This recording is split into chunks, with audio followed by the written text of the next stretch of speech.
What begins as a simple act of kindness in the middle of a raging storm sparks a connection neither of them expected. But just when hope feels possible, the truth is revealed. She's not just a stranger, she runs the weather station. The whole town is ready to shut down. Whispers of betrayal. A community divided.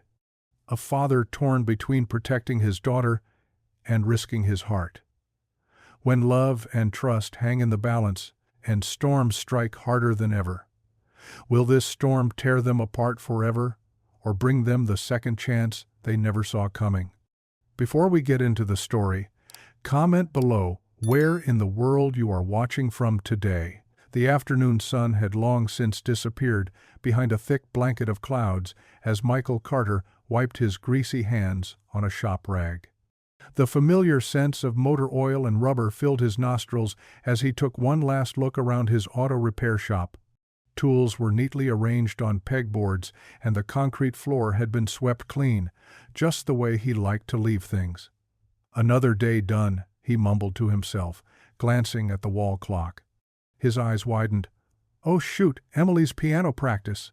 He hurriedly shrugged off his blue work coveralls, revealing well-worn jeans and a faded flannel shirt underneath. The metal hangers clinked as he hung the coveralls on the rack by the door. As he gathered his things, his weathered hands fumbled with his keys, the familiar morning forecast replaying in his mind. Clear skies, they'd said. Ha! Through the shop's windows, he could see the threatening gray clouds looming overhead.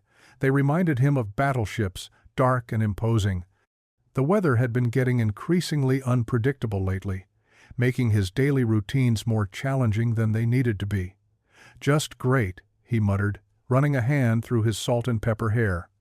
Emily would be waiting, and he hated being late. Since Sarah's passing, he'd made it his mission to never leave their daughter waiting, not even for a minute. Michael locked up the shop, double-checking the door handle out of habit. The air felt heavy with moisture, and a cool breeze carried the unmistakable scent of rain. He'd only made it halfway to his car when the first fat droplets began to fall. Within seconds, the gentle sprinkle transformed into a proper downpour. The rain drummed against the parked cars and the asphalt with increasing intensity. Perfect timing, he grumbled, patting his pockets. That's when he remembered. His umbrella was still propped against his desk inside the shop. The steady stream of passing cars threw up sheets of water from the street.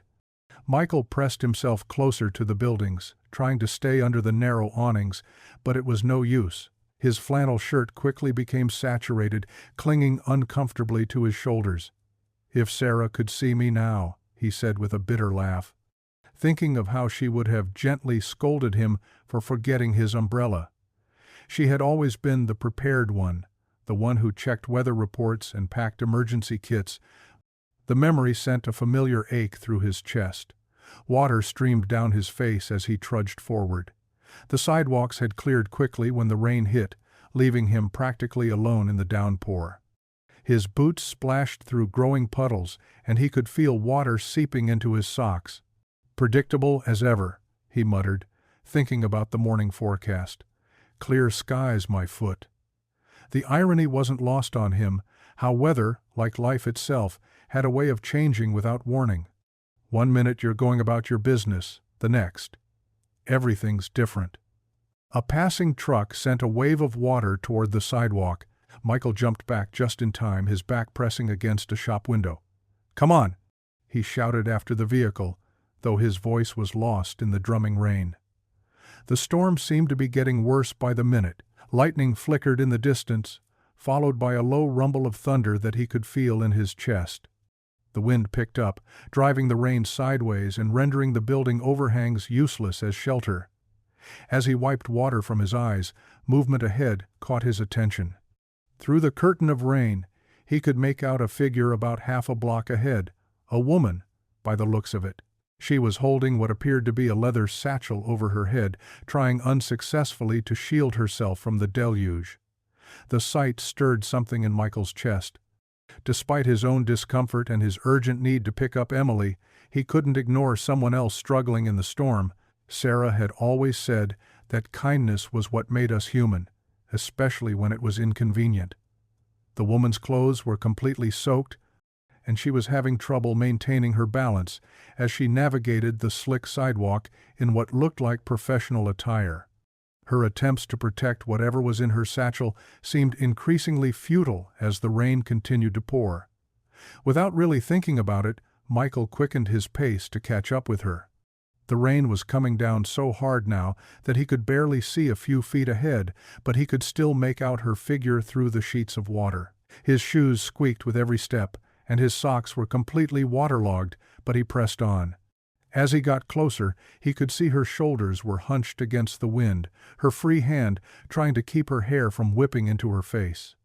The satchel she held over her head was doing little to keep her dry, and Michael could see water running off it in streams.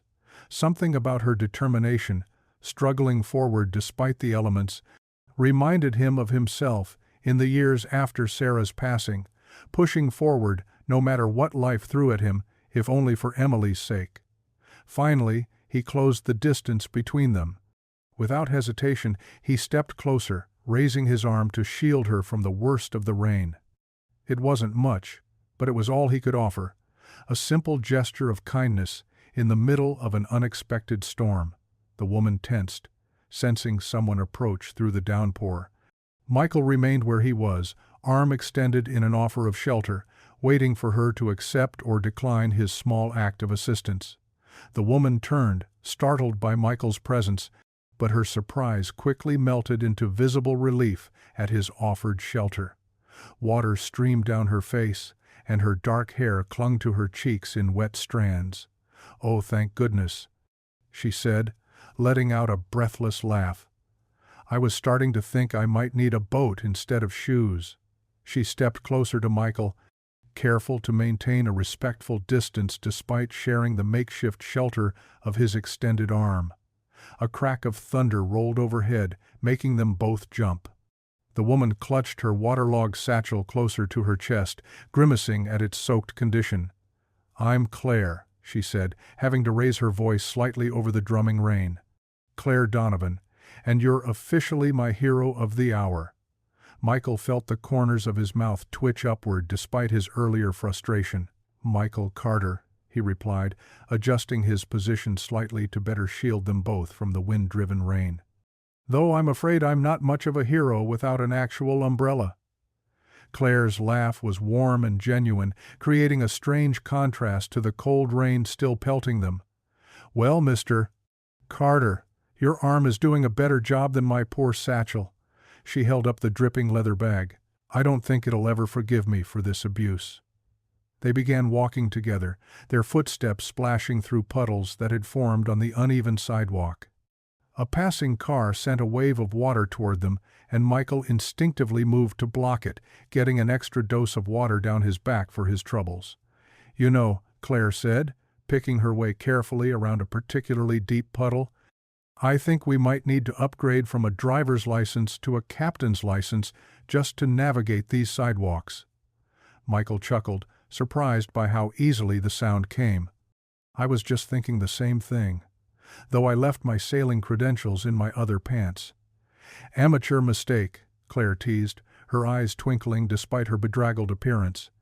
"Always carry your maritime papers during monsoon season."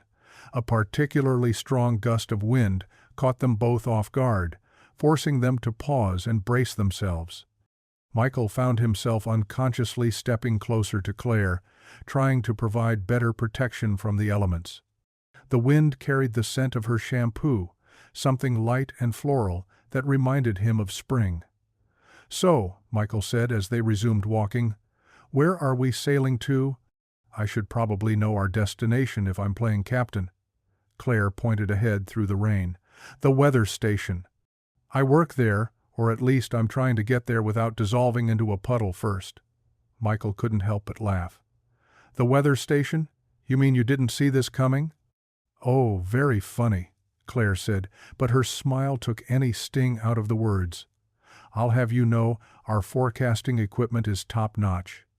It's just that sometimes Mother Nature likes to remind us who's really in charge."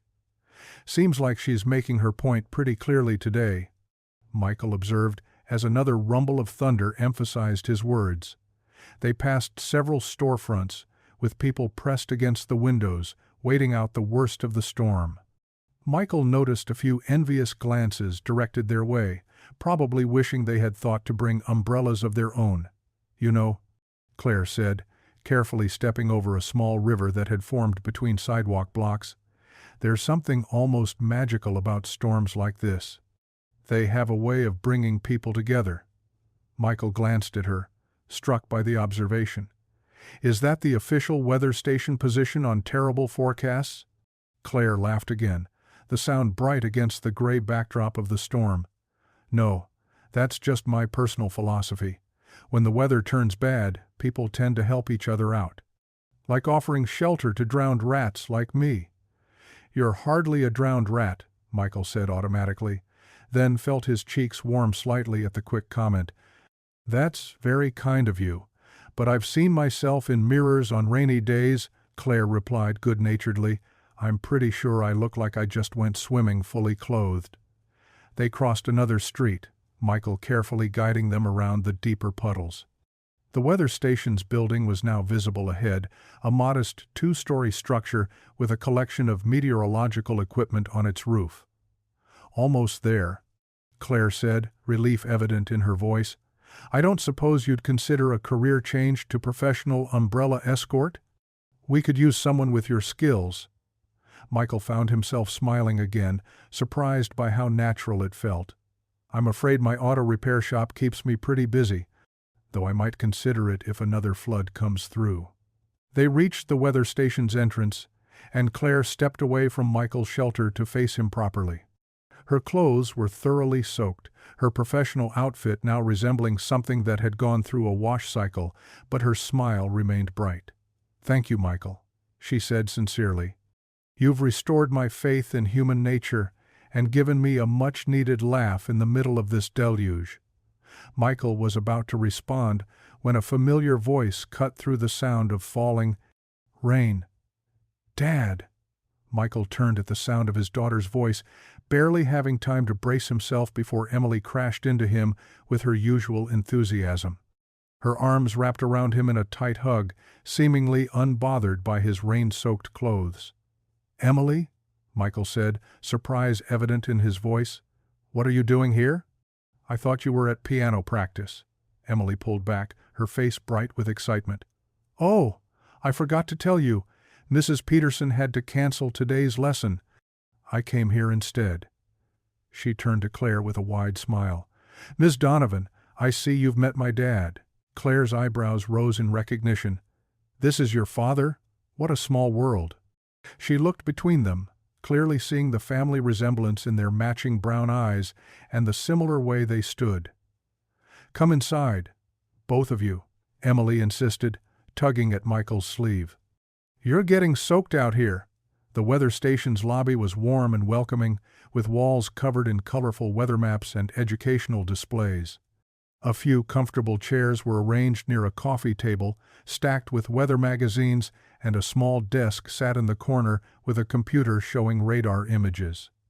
Michael shook off excess water from his jacket, trying to make sense of this unexpected connection.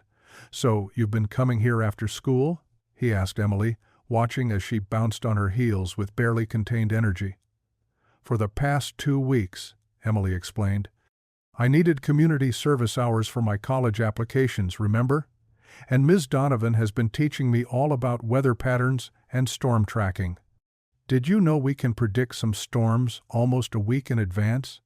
Claire smiled warmly at Emily's enthusiasm. "Your daughter has a natural talent for meteorology, Mr. Carter. She picked up the basics of radar interpretation faster than some of our adult volunteers." Emily beamed at the praise. "Ms. Donovan makes it all so interesting. Yesterday she showed me how to track wind patterns using something called a wind profiler. And last week we launched a weather balloon. It was amazing." Michael felt a familiar surge of pride at his daughter's accomplishments, mixed with curiosity about the woman who had clearly inspired such enthusiasm. He hadn't seen Emily this excited about something since before her mother passed away. "She's being modest," Claire added, wringing out her sleeve over a nearby umbrella stand. "Emily's actually helped us improve our community outreach program. She suggested we start a weather club at the high school." "Really?" Michael turned to his daughter, who was now slightly pink with embarrassment. "It's not that big a deal." Emily shrugged, though her smile remained. "I just thought more kids might get interested if they understood how weather actually affects their daily lives. Ms. Donovan explained it to me in such a cool way, like how we can use cloud formations to predict when it's safe to plan outdoor activities." Michael watched as Claire and Emily exchanged knowing looks, clearly sharing some private joke. It was strange seeing this side of his daughter's life that he hadn't known about, but it warmed his heart to see her so engaged and happy. "Speaking of predictions," Michael said, unable to resist, "I don't suppose either of you weather experts foresaw this afternoon's downpour?" Emily giggled, and Claire raised her hands in mock surrender. "Sometimes Mother Nature likes to keep us on our toes," she admitted. "Though I probably should have checked the radar before leaving my umbrella at my desk this morning." "Dad's always prepared," Emily said proudly. "He keeps emergency supplies in his shop for everything. You should see his toolkit. He's got something for every possible car problem." "Is that right?" Claire looked at Michael with newfound interest. "So you're an auto mechanic?" Michael nodded, suddenly self-conscious of his work-stained hands. "Carter's Auto Repair, over on Mason Street. Nothing as exciting as predicting the weather, but—" "Are you kidding?" Claire interrupted. "That's absolutely vital work. We actually rely on mechanics quite a bit here. All our weather monitoring equipment has to be transported and maintained. Vehicles are essential for our storm chasers and field researchers." Emily bounced excitedly. "Oh, Dad, maybe you could help with the mobile weather station. Ms. Donovan was saying it needs some work on the sharp ring of a phone cut through their conversation." Claire glanced at her office door, her expression apologetic. "I'm sorry, I have to take that. It might be about the—" She trailed off, her cheerful demeanor faltering slightly. "Excuse me for just a moment." As Claire hurried to her office, Michael noticed how quickly her smile had disappeared at the sound of the phone. The change was subtle but unmistakable, like sunshine suddenly hidden behind storm clouds. "Isn't she great, Dad?" Emily said, oblivious to Claire's shift in mood. "She knows so much about weather patterns, and she explains everything in a way that actually makes sense. Last week she showed me how to read these complex weather maps, and now I can actually understand what all those symbols mean on the weather report." Michael smiled at his daughter's enthusiasm, even as he found himself glancing toward Claire's office door. "She seems very knowledgeable," he agreed, "and clearly a good teacher, judging by how much you've learned." "Oh, she's the best," Emily continued. "She has all these creative ways of making weather interesting. Like, she uses everyday examples to explain complicated concepts. She even showed us how to make our own simple weather instruments using household items." The sound of muffled conversation drifted from Claire's office, and though they couldn't make out the words, the tension in her voice was clear even through the closed door. Emily lowered her voice slightly. "You know, Dad, the weather station does a lot more than just predict rain and sunshine. Ms. Donovan says it's about helping people prepare for whatever might come their way. Kind of like what you do with cars, fixing problems before they become emergencies." Michael nodded, touched by the comparison and impressed by his daughter's insight. The lobby felt warm and inviting, despite their rain-soaked clothes, the gentle hum of computers and weather equipment creating a soothing background noise. Through the windows, they could see the rain beginning to ease, though dark clouds still hung low in the sky. A burst of laughter from other volunteers in the adjacent room mixed with the continuing patter of rain against the windows, creating a cozy atmosphere that made the earlier storm seem distant. Yet Michael couldn't shake the feeling that something about Claire's abrupt departure and changing expression hinted at storms of a different kind. The break room's small coffee maker hummed softly as Emily stirred hot cocoa in two mismatched mugs she'd found in the cupboard. Michael watched his daughter move about the space with familiar ease, clearly at home among the weather maps and monitoring equipment that decorated the walls. "Here, Dad." Emily handed him a steaming mug decorated with cartoon clouds. "Ms. Donovan always keeps the good hot chocolate stocked. She says it helps make stormy days better." Michael wrapped his hands around the warm ceramic, grateful for its comfort after the chilly rain. The sound of Claire's phone conversation still drifted faintly through the walls, her tone serious despite the muffled words. Emily settled into a worn armchair, tucking her feet beneath her. "I hope everything's okay." Ms. Donovan seemed worried. As if on cue, Claire's office door opened. She emerged looking drained, her earlier sparkle dimmed by whatever news the phone call had brought. Her shoulders slumped slightly as she approached them, though she managed a small smile at the sight of the cocoa. "I see Emily's introduced you to our secret weapon against gloomy weather," she said, trying to keep her voice light.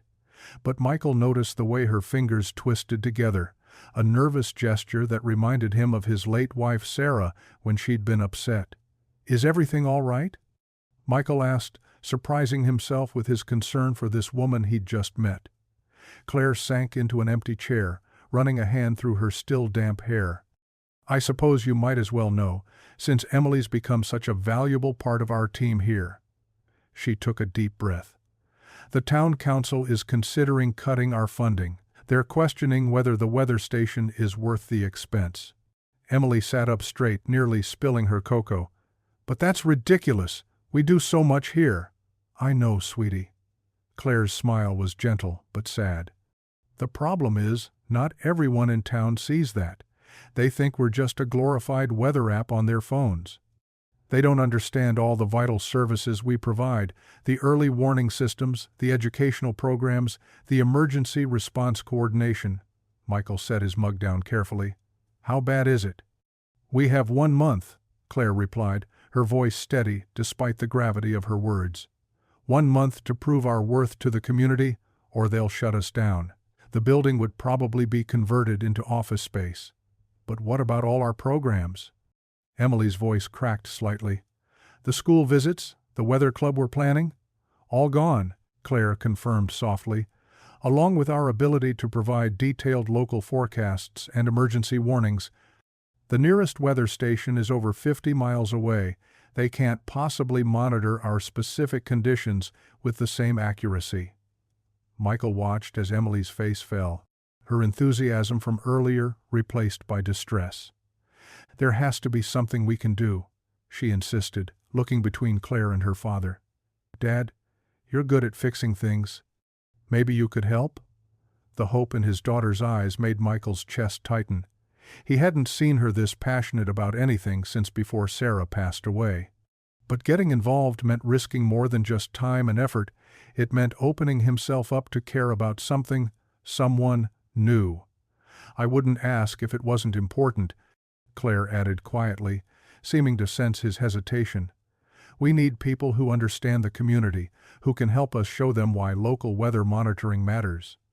Your auto repair shop, you must see firsthand how weather affects people's daily lives, their safety on the roads." Michael shifted uncomfortably in his chair. "I'm just a mechanic," he demurred. "I fix engines and replace brake pads. I'm not sure how much help I'd be with something like this." "You're more than just a mechanic," Emily protested. "You're the person everyone in town trusts to keep their cars running safely. People listen to you, Dad." Claire leaned forward, her eyes earnest. "Emily's right. We don't need weather experts. We have those. We need community advocates. People who can translate what we do into terms that matter to everyday folks." The passion in Claire's voice stirred something in Michael, a recognition of someone fighting for what they believed in. It reminded him of Sarah's determination when she'd taught at the local elementary school, her insistence that every child deserved a chance to learn. "Please, Dad?" Emily's soft plea cut through his thoughts. "Miss Donovan gave me a chance to learn amazing things here. Can't we help give other kids the same opportunity?" Michael stood up abruptly, moving to the window. The rain had settled into a gentle drizzle now, leaving scattered puddles that reflected the gray sky. getting involved meant risking his carefully maintained emotional distance, the protective walls he'd built around himself and Emily after Sarah's death. "I'll think about it," he said finally, not turning around. "That's all I can promise right now. That's all I can ask," Claire replied softly. "Thank you for even considering it." The drive home was quiet, with Emily lost in thought and Michael wrestling with his internal debate. After dinner, he followed their usual evening routine, though his mind kept returning to the weather station and its uncertain future. As he tucked Emily into bed that night, the familiar sight of Sarah's photo on the dresser caught his eye. The frame held her forever in a moment of joy, her smile bright and alive, captured during their last family vacation before the illness took her. Emily followed his gaze. "Mom would want us to help," she whispered. "She always said doing the right thing matters more than doing the easy thing." Michael's throat tightened. He pressed a kiss to Emily's forehead and moved to the doorway, where the sound of rain still pattered softly against the windows. Looking at Sarah's smiling face, he felt the weight of possibility and fear pressing down on him. "I don't know if I can do this again," he whispered to the quiet room, his words barely audible above the gentle rhythm of the rain. The morning sun struggled through patchy clouds as Michael's truck rumbled down Main Street. He'd just dropped Emily at school, where she'd given him a meaningful look before hopping out. That look had followed him for the past few blocks, along with memories of last night's conversation about the weather station. His hands tightened on the steering wheel as he approached the familiar brick building. The weather station sat quietly at the corner, its radar dish rotating slowly on the roof. Without really deciding to, Michael found himself pulling into the small parking lot. "Just checking if they need any mechanical work done," he muttered to himself, knowing it wasn't entirely true. The curiosity that had been nagging at him since yesterday wouldn't let go. The station's front door creaked as he pushed it open. Inside, phones were ringing, and he could hear Claire's voice from somewhere in the back, her tone professional but strained. Following the sound, he found her in what appeared to be her office, surrounded by stacks of papers and speaking into a headset. "Yes, I understand your concerns," she was saying, scribbling notes while balancing a coffee mug that looked dangerously close to spilling. "But if you'll just let me explain the vital role we play in—" She paused, listening, then sighed. "No, I appreciate your time anyway." Claire removed her headset and dropped it onto the desk, running both hands through her hair in frustration. That's when she noticed Michael standing in the doorway. "Oh!" She straightened up quickly, trying to smooth her disheveled appearance. "Michael, what a surprise. Is everything okay with Emily?" "Emily's fine," he said, stepping into the office. "I was driving by and thought—" He gestured vaguely at the chaos of papers. "Looks like you could use a hand." Claire's laugh held a touch of desperation. "That obvious, huh?" She moved to clear a chair of folders, but her elbow knocked the coffee mug. Michael's quick reflexes saved it from spilling all over what looked like important documents. "Thanks," she breathed. "Everything's a bit of a mess right now. I've been calling council members all morning, trying to arrange meetings to discuss our funding, but—" She trailed off, shaking her head. Michael glanced around the cramped office, noting the aging equipment and worn furniture. His eyes landed on a generator in the corner, its casing dusty and dented. "That backup power system working okay?" Claire followed his gaze. "Honestly? It's been making strange noises lately. We need it for emergency situations, but with our budget freeze." She shrugged helplessly. "Mind if I take a look?" Michael was already moving toward the generator, his mechanic's instincts kicking in. "No charge," he added quickly when he saw her start to protest. Relief washed over Claire's face. "Really? That would be incredible. Let me just clear some space." As Michael knelt beside the generator and began his inspection, Claire returned to her desk but kept talking, her voice animated despite her obvious exhaustion. "You know, this station used to be the heart of the community during emergencies," she said, sorting through papers as she spoke. "Not just for weather forecasts, but as a gathering point. A place where people knew they could find help and information when they needed it most." Michael removed the generator's side panel, finding exactly what he'd suspected: worn brushes and a loose bearing. "Sounds like more than just a weather station," he commented, reaching for his toolbox. "That's exactly it." Claire's enthusiasm was contagious, even as she juggled phone calls and paperwork. "I'm not just trying to save a building full of weather equipment. I want to restore this place to what it should be: a center for community preparedness and education." Between calls, Claire painted a picture of her vision while Michael worked. She described weather safety programs for schools, emergency response coordination with local authorities, and early warning systems that could save lives during severe storms.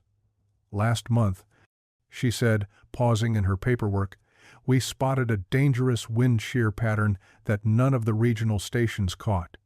Because we were here, monitoring locally, we were able to warn the high school to postpone their football game."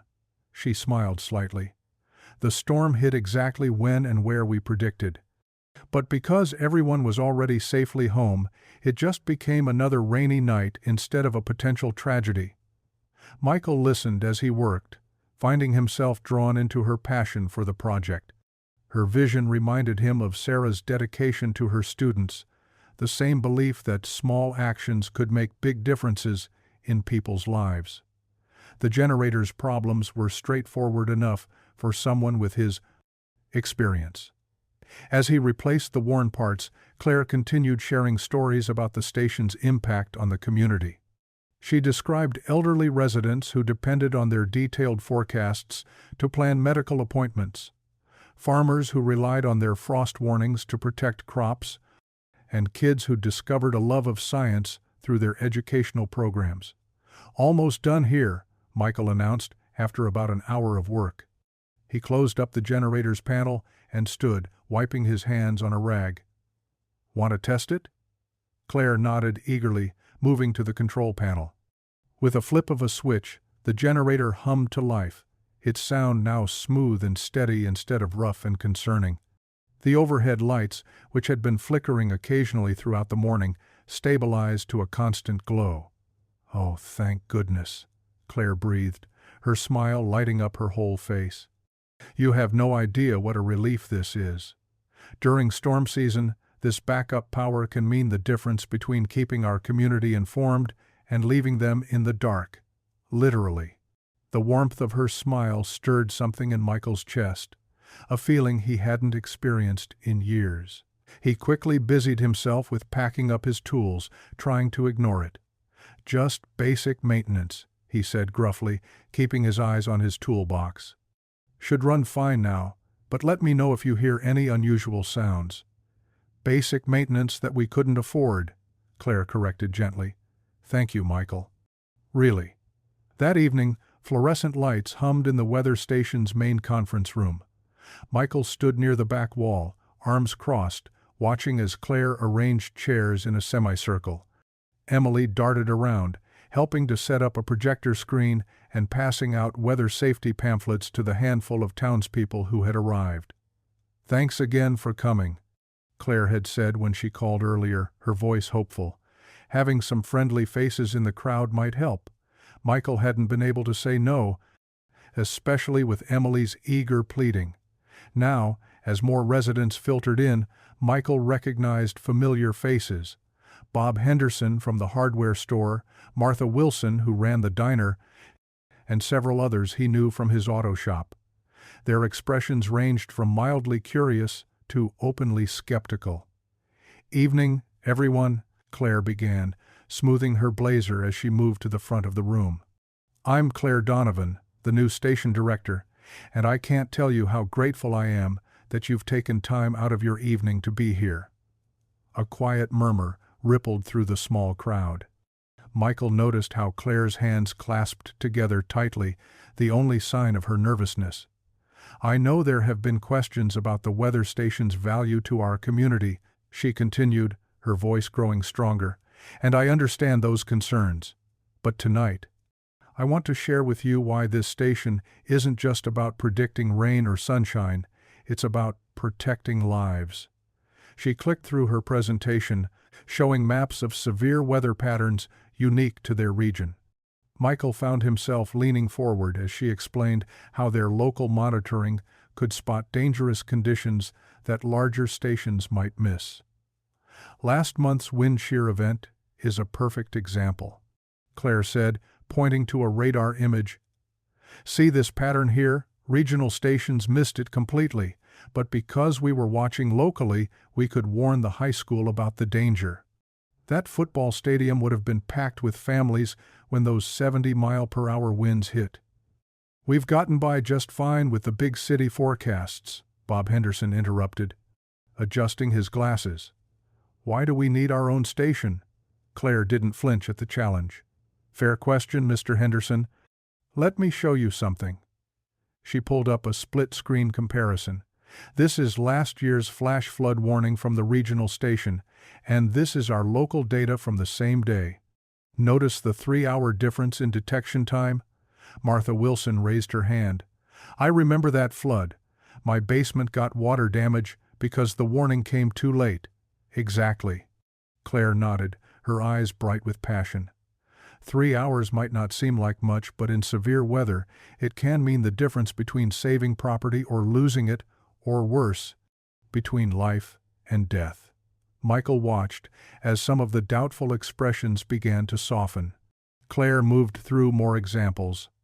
Early frost warnings that had saved local farmers' crops, precise snow accumulation forecasts that helped the town better prepare road crews, and severe storm tracking that had protected outdoor workers. But we want to do more than just issue warnings, Claire continued, her voice warm with conviction. We want to educate, to prepare, to be a resource center where people can learn how to protect themselves and their neighbors. Emily, who had been quietly helping with the presentation slides, suddenly spoke up. Ms. Donovan taught me how to read weather maps last week, she said. Now I understand why those big storms always hit the north side of town first. It's because of the ridgeline. Several people smiled at Emily's enthusiasm. Michael felt a surge of pride mixed with an unfamiliar ache. He hadn't seen Emily this animated about anything since before Sarah passed. But then, Gerald Tucker, a prominent council member, cleared his throat. This all sounds nice, he said, his tone dismissive. But the fact remains that maintaining this station costs money. Money that could go to other town services. Claire met his gaze steadily. You're absolutely right, Mr. Tucker. Running this station does cost money. But what's the cost of not having it? She clicked to a new slide showing financial statistics. These are damage estimates from weather-related incidents in similar-sized towns without local stations. Compare them to our numbers. The difference was stark, and even Tucker seemed momentarily stumped. Claire pressed her advantage, not with aggression but with quiet determination. We're not just forecasters, she said, looking around the room. We're your neighbors. We're here when the power goes out during ice storms. We're here when farmers need to know if it's safe to plant. We're here when parents need to know if their kid's soccer game might get rained out. She paused, letting her words sink in. Weather isn't just something that happens to us. It's something we can prepare for, together. By the end of the presentation, Michael could see the room had split. Some, like Martha Wilson and a few others, were nodding in agreement. They lingered afterward, asking Claire questions about weather safety programs and volunteering opportunities. But others, led by Tucker, left quickly, their faces unchanged. In the car afterward, Emily couldn't contain her excitement. Did you see how Ms. Donovan handled Mr. Tucker's questions, Dad? She was so professional. And did you know the weather station helps predict harvest times for the community garden? I want to help with their school outreach program. Can I, Dad? Please? Michael drove silently, his thoughts as turbulent as the clouds overhead. Through the windshield, he watched the storm clouds gradually breaking apart, revealing a single bright star in the darkening sky. Emily's chatter continued, but his mind kept returning to the quiet passion in Claire's voice, the way she'd stood her ground without losing her warmth, the clear vision she had for serving their community. He recognized something in her determination, something that reminded him of Sarah's dedication to teaching. It stirred feelings he'd thought long buried, leaving him both drawn to Claire's mission and wary of the emotional investment it might require. The afternoon sun broke through scattered clouds as Michael's pickup truck pulled into the weather station's parking lot. Emily practically bounced out of the passenger seat, her backpack stuffed with homework she planned to do between volunteer tasks. Michael followed more slowly, carrying his toolbox. Claire looked up from her desk when they entered, surprise flickering across her face. "Well, this is unexpected," she said, smiling as she stood. "What brings you two by?" "Dad said we could help out," Emily announced, already shrugging off her backpack. "I brought my math homework to do during breaks." Michael set his toolbox down with a solid thunk. "Figured you might need some more repairs done," he said, trying to sound casual. "That generator's not the only thing around here making strange noises." Claire's eyes softened with gratitude. "You have no idea how much I appreciate this." She gestured around the station. "Everything here seems to be held together with duct tape and prayers." "Good thing I brought both," Michael quipped, earning a laugh from Claire that made his chest feel unexpectedly warm. Emily dove right in, sorting through old weather reports that needed filing, while Claire showed Michael around the station's equipment room. The space was cramped but clean, filled with various monitors, sensors, and machines Michael had never seen before. "This anemometer's been acting up," Claire explained, pointing to a device with spinning cups. "And the barometer readings have been inconsistent. I'd check them myself, but—" She shrugged apologetically. "My skills are more software than hardware. Lucky for you, hardware's my specialty." Michael rolled up his sleeves and got to work, falling into the familiar comfort of fixing things. He could hear Emily and Claire chatting in the main room, their voices mixing with the gentle hum of equipment. The afternoon passed quickly. Michael lost himself in the mechanical puzzles of each repair, enjoying the satisfaction of bringing old equipment back to life. Every so often, Claire would pop in to check on his progress or bring him a cup of coffee, each visit marked by easy conversation that surprised him with its naturalness. "How's it going in here?" she asked during one such visit, leaning against the doorframe. Michael wiped his hands on a rag. "Better than expected. These machines aren't as complicated as modern car engines. Just needed some TLC." "TLC seems to be in good supply today," Claire replied, nodding toward the main room where Emily was enthusiastically explaining the new filing system she'd created. Michael watched his daughter through the doorway, noting how alive she seemed. "She's really taken to this place," he said softly. "She's amazing," Claire agreed. "You've done a wonderful job with her." The simple compliment caught Michael off guard. He fumbled with his wrench, muttering a thank you as Claire returned to her work. By late afternoon, the station hummed with renewed energy. The equipment room boasted several fully functional machines, the filing system had been completely reorganized, and even the break room had received a thorough cleaning courtesy of Emily's industrious spirit. "Look at these readings," Claire exclaimed, checking the newly calibrated instruments. "They're more accurate than they've been in months." She turned to Michael with shining eyes. "You've saved us hours of manual corrections." "Just doing what needs doing," Michael replied, though he couldn't help feeling pleased. Emily bounded over, proudly showing off her completed math homework. "Can we come back tomorrow, Dad? Ms. Donovan says she'll teach me how to use the radar system." Michael glanced at Claire, who quickly added, "Only if it's not imposing. You've already done so much today." Looking around the station, at the working equipment, at Emily's excited face, at Claire's hopeful expression, Michael felt something shift inside him. This place, these people, this purpose. It felt right in a way few things had since Sarah's passing. "I suppose we could make it a regular thing," he said carefully. "Still plenty of repairs to do." Emily hugged him tightly, while Claire's smile could have lit up the darkest storm cloud. As they prepared to leave, Claire walked them to the door. "Thank you both," she said, "not just for the help, but for believing in this place." "The station's important," Michael replied, surprising himself with his conviction. "The town needs to see that." Later that evening, Michael and Emily sat at their kitchen table, sharing a simple dinner of spaghetti and meatballs. The house felt different somehow, livelier, as if the day's energy had followed them home. Emily twirled pasta around her fork, watching her father with a knowing look. "You like her, don't you?" she asked suddenly. Michael nearly choked on his meatball. "What?" "Ms. Donovan," Emily pressed, grinning. "I saw how you smiled when she brought you coffee." "I was just being polite," Michael muttered, standing quickly to clear the dishes. He could feel heat rising in his cheeks as he turned toward the sink, grateful his back was to his daughter. "Sure, Dad," Emily giggled. "Whatever you say." Michael busied himself with the dishes, trying to ignore both his daughter's teasing and the warm flutter in his chest that suggested she might be right.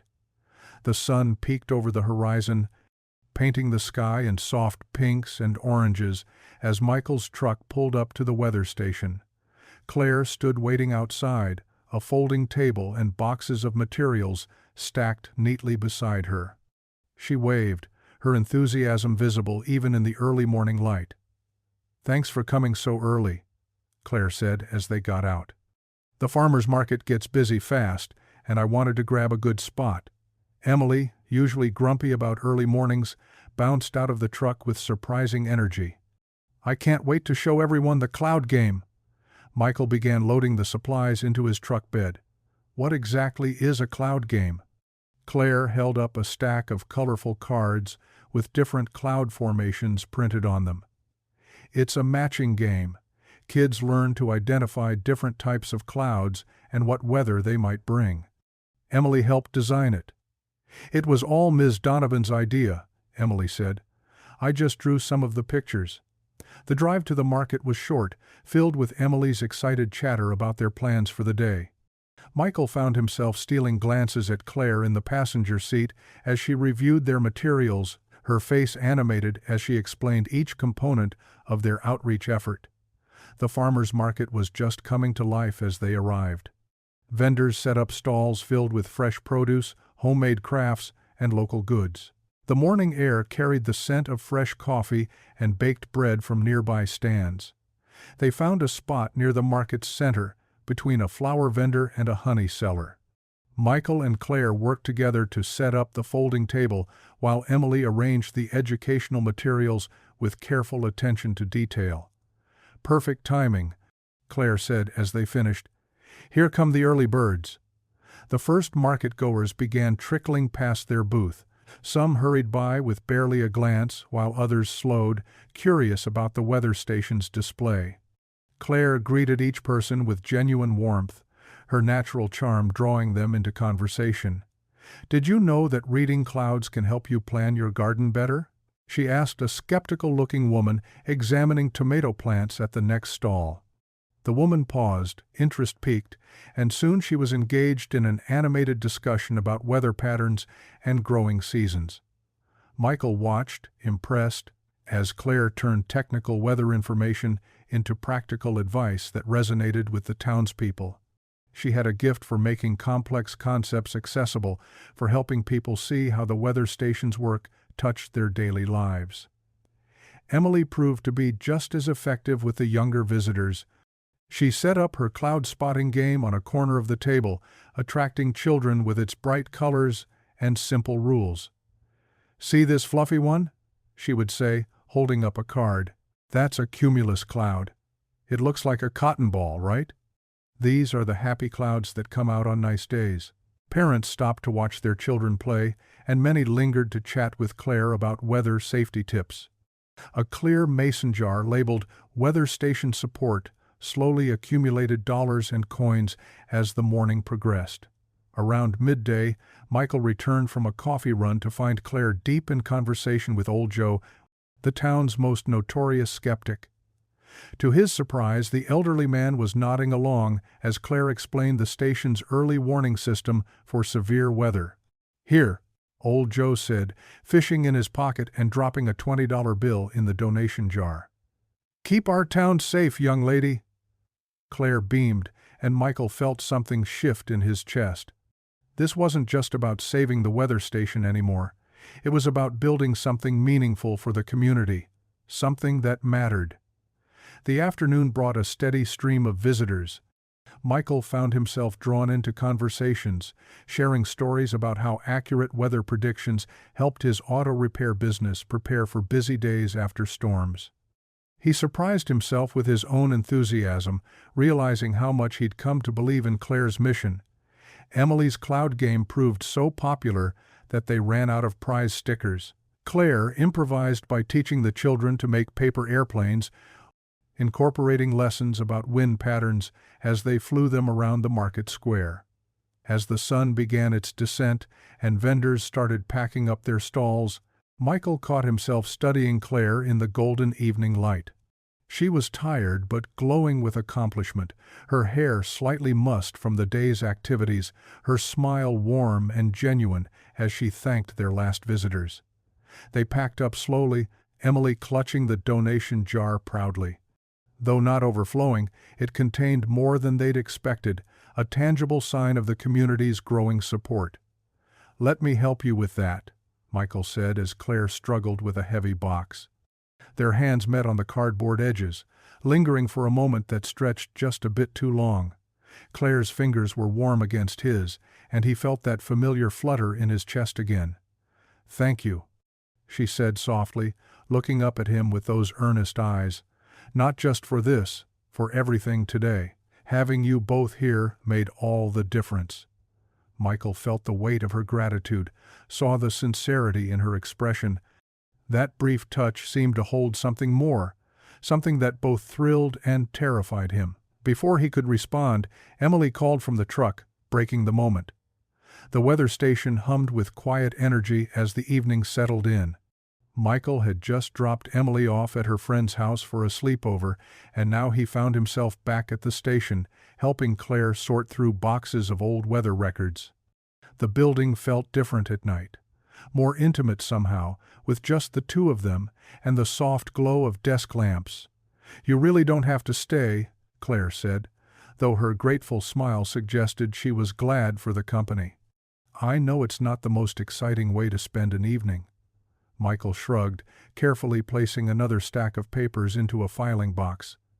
"Emily's out having fun. Better than sitting at home alone." Thunder rumbled in the distance, and Claire moved to the window, checking the darkening sky. Another storm rolling in.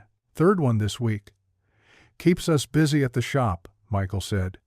"People always forget to check their windshield wipers until it's pouring." Claire settled into a chair near him, taking a break from the sorting. "Is that what you always wanted to do? Run an auto shop?" Michael paused, considering. "Actually wanted to be a writer when I was younger. Had all these stories in my head." He smiled sheepishly. "Life had other plans. Met Sarah, my wife, right after high school. Her father owned the shop, taught me everything I know. When he retired, it just made sense to take over." At the mention of Sarah, Claire's expression softened. "Emily mentioned she passed away a few years ago?" Michael nodded, his hand stilling on the papers. "Cancer.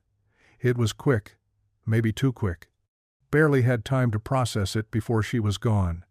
He rarely talked about this, but something about the quiet evening and Claire's gentle presence made it feel safe. Emily was 12. She tried so hard to be strong, but I could hear her crying at night. "That must have been incredibly difficult for both of you," Claire said softly. "Yeah." Michael cleared his throat. "What about you? How does someone end up choosing weather for a career?" Claire leaned back in her chair, a distant look crossing her face. "Would you believe I used to work in corporate finance? High-rise office in Boston, expense account, the whole deal." She laughed, but it held a touch of sadness. "I was miserable. Pushing numbers around, making rich people richer. What changed? My grandmother got caught in a flash flood back home. She was okay, but it was close. Got me thinking about what really matters." Claire's fingers traced patterns on the desk.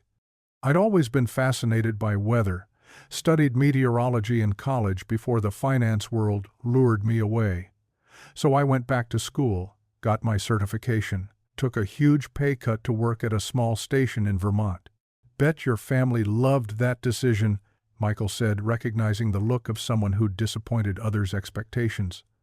Oh, they thought I was having a breakdown, Claire smiled wryly. Maybe I was, in a way, but the good kind, the kind where you finally stop pretending to be someone you're not. Lightning flashed outside, followed by a closer rumble of thunder. Rain began to patter against the windows. I get lonely sometimes, Claire admitted suddenly, her voice quiet, especially on nights like this. In the city, there was always noise, people. Here, she gestured at the empty station. Michael nodded, understanding completely. Yeah, empty house gets pretty loud sometimes. Their eyes met in the dim light, a moment of shared vulnerability hanging between them. Michael realized how close they were sitting, could smell the light floral scent of Claire's shampoo. I worry about failing, Claire whispered, about letting everyone down. The station, the community, Emily, she's so invested in what we're doing here. Hey, Michael said gently, surprising himself by reaching out to touch her hand. You're not alone in this anymore. Claire's fingers curled around his, warm and grateful. The storm outside grew stronger, rain drumming against the roof, but in that moment, the weather station felt like the safest place in the world. They sat in comfortable silence for a while, listening to the storm. Finally, Claire glanced at the clock and sighed. I should probably head home. In this? Michael gestured to the windows, where rain was now coming down in sheets. Let me drive you. The drive to Claire's house was quiet, windshield wipers beating a steady rhythm against the downpour. Streetlights reflected off the wet pavement, creating pools of golden light in the darkness. When they pulled up to her small craftsman house, Michael insisted on walking her to the door with his umbrella. They huddled close beneath it, climbing the porch steps together. Thank you, Claire said, turning to face him. Not just for the ride, for listening, for understanding. Lightning flashed, illuminating her face for a brief moment. Their eyes locked, and Michael felt that familiar pull, stronger now than ever. The air between them seemed charged with more than just the storm's electricity. Thunder rolled overhead, breaking the spell. Michael stepped back, his heart pounding. Good night, Claire. He turned away, heading back to his truck through the rain, feeling her gaze on his back until he drove away into the stormy night. The morning sun peeked through scattered clouds as Michael helped Claire set up a folding table in the elementary school gymnasium. Colorful weather charts and safety pamphlets covered the surface, along with a donation jar decorated with Emily's artistic touch, painted clouds and silver lightning bolts. Ready for another exciting presentation about cumulus clouds? Michael teased, adjusting the last poster. Claire smoothed her blazer, fighting nervous energy. Hey, those fourth graders yesterday were absolutely riveted by my cloud formation demonstration. That's because Dad made the sound effects. Emily chimed in, arranging child-friendly weather safety coloring books. His thunder impression is pretty epic. The gymnasium doors opened as the first class filed in, young faces bright with curiosity. Claire stepped forward, but Michael noticed her hands fidgeting behind her back. He'd learned over the past week that despite her confidence with data and forecasts, large groups still made her nervous. Welcome, everyone. Emily's cheerful voice rang out. We're here to talk about something super cool, the weather. The children settled cross-legged on the floor as Emily launched into their now practiced routine.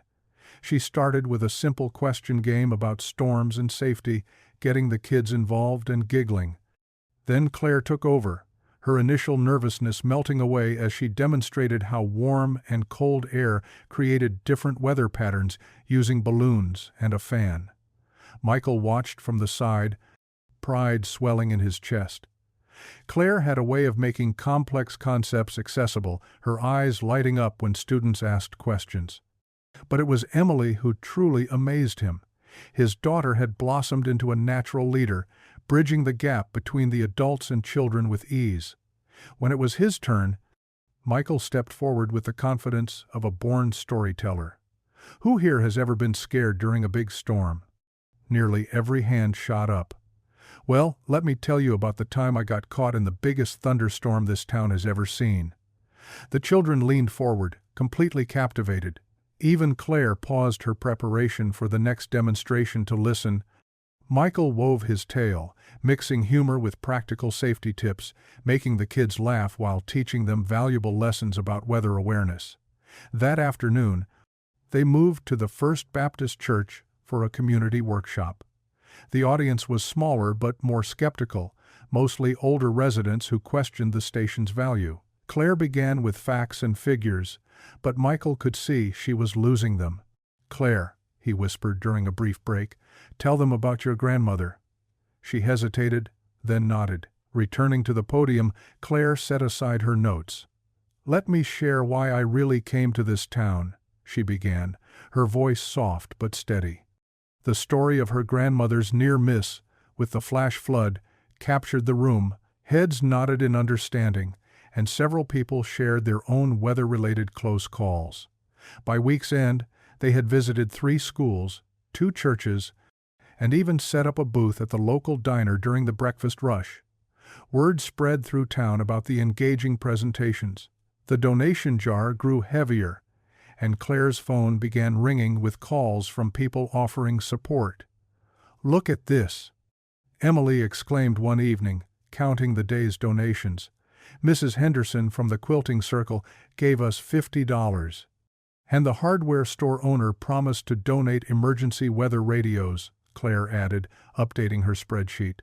The station's main office had become their unofficial headquarters, with Emily's homework spread across one desk and Michael's thermos of coffee permanently stationed on another.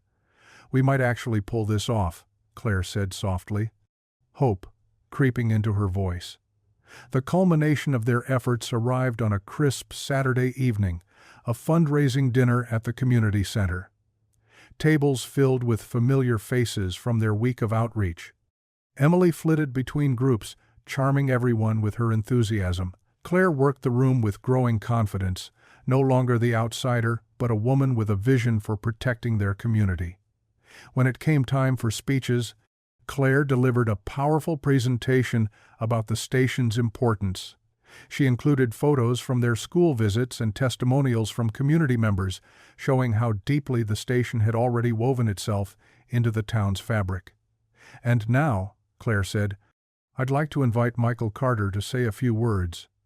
Michael froze. This wasn't part of the plan. But Emily was beaming at him, and Claire's encouraging smile drew him to his feet. As he walked to the podium, he caught glimpses of familiar faces. The mechanic who'd covered his shifts so he could help at presentations, the church ladies who'd provided snacks for workshops, the teachers who'd welcomed them into their classrooms. Taking a deep breath, Michael began to speak. "You know, I've lived in this town my whole life. Fixed most of your cars at one point or another." Gentle laughter rippled through the room. "And like many of you, I used to think the weather station was just about telling us whether to bring an umbrella." He paused, gathering his thoughts. "But life has a way of teaching us about second chances. Sometimes they come in the form of a storm that brings 2 strangers together under an umbrella. Sometimes they come through a daughter who reminds you that it's okay to open your heart again." The room had grown perfectly still, hanging on his words. This station isn't just about predicting weather. It's about preparing us for life's storms, both literal and metaphorical. It's about community, about looking out for each other, about teaching our children that even in the darkest clouds, there's hope. Michael's voice grew stronger, more passionate. "I've seen what Claire and this station mean to our town.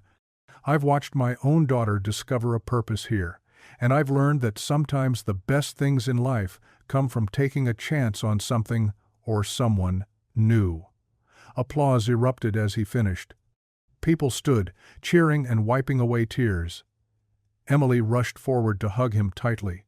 When he looked up, he found Claire standing nearby, her eyes glistening. She reached for his hand and squeezed it, a gesture that spoke volumes in its simplicity. The room buzzed with energy as people lined up to pledge their support. But Michael barely noticed. too caught up in the warmth of Claire's hand in his and the realization that somewhere along the way, her dream had become his too. The morning after the fundraiser dawned bright and clear, with just a hint of autumn crispness in the air. Michael was tinkering with his truck's engine when his phone buzzed. Claire's name lit up the screen, making his heart skip. "Hey, I was thinking," her voice carried a mix of excitement and nervousness, "maybe we could celebrate yesterday's success? There's this perfect spot by the lake." Before she could finish, Emily, who had been helping by handing him tools, snatched the phone. "Yes, we'd love to," she exclaimed, shooting her father a mischievous grin. An hour later, Michael pulled into the lakeside parking area, the truck bed loaded with old quilts and camping chairs Claire had requested they bring. Emily bounced in her seat, pointing out Claire's blue sedan already parked under a maple tree. They found her setting up a checkered blanket beneath a sprawling oak tree, its leaves just beginning to turn golden. A wicker picnic basket sat beside her, and she'd brought a portable radio that played soft country music. "I hope you both like chicken salad," Claire called out, waving. "It's my grandmother's recipe." Emily rushed forward to help, while Michael hung back, taking in the scene. The lake sparkled in the afternoon sun, and a gentle breeze carried the scent of pine and late-blooming wildflowers. Something about seeing Claire there, her hair catching the sunlight, made his chest tighten. "Need help with those chairs?" Claire asked, approaching him. She wore jeans and a casual blue sweater that matched her eyes. "I've got it," Michael assured her, though he fumbled slightly with the folding mechanism. Claire pretended not to notice, but her small smile told him she had. They spread out their feast on the blanket, Claire's chicken salad sandwiches, Emily's contribution of chocolate chip cookies, and the fresh fruit Michael had picked up from the farmer's market that morning. The food tasted even better in the open air, with the lake providing a peaceful backdrop to their conversation. "Dad, remember when Mom used to pack picnics like this?" Emily asked, licking cookie crumbs from her fingers. "She always said food tastes better outside." Michael's breath caught for a moment, but the memory brought warmth rather than pain. She did say that, and she was right. Claire watched their exchange with gentle understanding. "My mother used to say the same thing," she shared. "Though her picnics usually ended with ants stealing half our food," Emily giggled. "Did you guys have any picnic disasters growing up?" This launched them into a series of stories. Michael's tale of a raccoon stealing their entire cooler when he was 12, Claire's memory of her brother accidentally sitting on their grandmother's prized pie, Emily's own misadventure involving a very determined squirrel and her sandwich last summer. After eating, Emily convinced them to walk along the shoreline. She skipped ahead, searching for perfect skipping stones, while Michael and Claire strolled behind her at a more leisurely pace. "Thank you for this," Michael said softly. "It's been a while since we've done anything like this." Claire nodded, understanding the weight behind his words. Sometimes the simple moments mean the most. They watched as Emily successfully skipped a stone 4 times across the lake's surface, her victory dance making them both laugh. The afternoon light painted everything in warm hues, and Michael found himself stealing glances at Claire, the way she tucked her hair behind her ear, how her eyes crinkled when she smiled. "Look what I found," Emily called, holding up a heart-shaped stone. She ran back to them, presenting it to Claire. "It's perfect for you." Claire accepted the stone with obvious emotion, turning it over in her hands. "It's beautiful, Emily. Thank you." They settled back at their picnic spot as the sun began its descent. Emily sprawled on the blanket, her head resting on her father's knee, as Claire told stories about tracking storms during her time in the city. The conversation flowed easily, punctuated by comfortable silences and shared laughter. "This is the best day since Mom," Emily said suddenly, her voice soft but clear. The words hung in the air, heavy with meaning. Michael's hand stilled where it had been stroking Emily's hair. He looked at Claire, finding her eyes already on him, filled with understanding and something deeper. In that moment, They shared a silent acknowledgement of what was building between them, this fragile, precious thing that felt remarkably like family. As the sun dipped lower, casting long shadows across the grass, Emily helped pack up the remains of their picnic. She insisted on carrying the basket back to Claire's car, leaving Michael and Claire to follow with the chairs and blankets. They walked slowly to Claire's car, neither wanting the day to end. The sunset painted the sky in brilliant oranges and pinks, reflecting off the lake's surface. Claire turned to face Michael as they reached her car, her expression soft in the fading light. "Thank you for coming today," she said, her voice barely above a whisper. Michael stepped closer, drawn by something he couldn't name. Claire tilted her face up to his, and for a moment the world seemed to hold its breath. He could see the flecks of gold in her blue eyes, feel the warmth of her presence. Their faces drew closer, the space between them charged with possibility. Michael's heart thundered in his chest. Claire's lips parted slightly, and he could feel her soft breath against his cheek, but at the last moment they both pulled back, the spell broken by their shared hesitation. The line they'd nearly crossed stretched between them, invisible but undeniable. Claire touched her pendant nervously while Michael cleared his throat, both acutely aware of their near kiss and the complications it could bring. Monday morning arrived with a biting chill that had nothing to do with the weather. Michael pulled into the weather station's parking lot, noticing fewer cars than usual. The events of the perfect lakeside afternoon still lingered in his mind, making him smile despite the gray skies overhead. His smile faded when he stepped into the station's lobby. The usual buzz of activity was replaced by an unsettling quiet. Sarah, the part-time receptionist, avoided his eyes as he passed her desk. "Claire?" he called out, making his way to her office. The door stood half open. He found her standing by the window, one hand pressed against the glass. She turned at his voice, and Michael's stomach dropped. Claire's face was pale, her usual vibrant energy replaced by something that looked like fear. "Michael," she said, her voice barely steady, "have you seen the morning paper?" He shook his head, and Claire handed him a folded newspaper from her desk. The headline hit him like a physical blow: "Local weather station director accused of fraud." "What is this?" Michael demanded, scanning the article. The words jumped out at him. "Falsified data, misappropriated funds, under investigation." "Councilman Hale," Claire said, sinking into her chair. "He's claiming I manipulated weather data to secure grant money. He says I've been inflating severe weather statistics to prove the station's worth." Michael's mind raced back to all the community meetings, the fundraisers, the growing support they'd built. "But that's ridiculous. We all saw the data. It was legitimate." "Of course it was." Claire's voice cracked. She ran her fingers through her hair, a gesture he'd come to recognize as a sign of distress. "But Hale has influence. People listen to him." And now, her computer dinged with new email notifications. Claire clicked through them, each one making her flinch. 3 donors have already pulled their pledges. "The school board is reconsidering our educational partnership." She looked up at Michael, her eyes bright with unshed tears.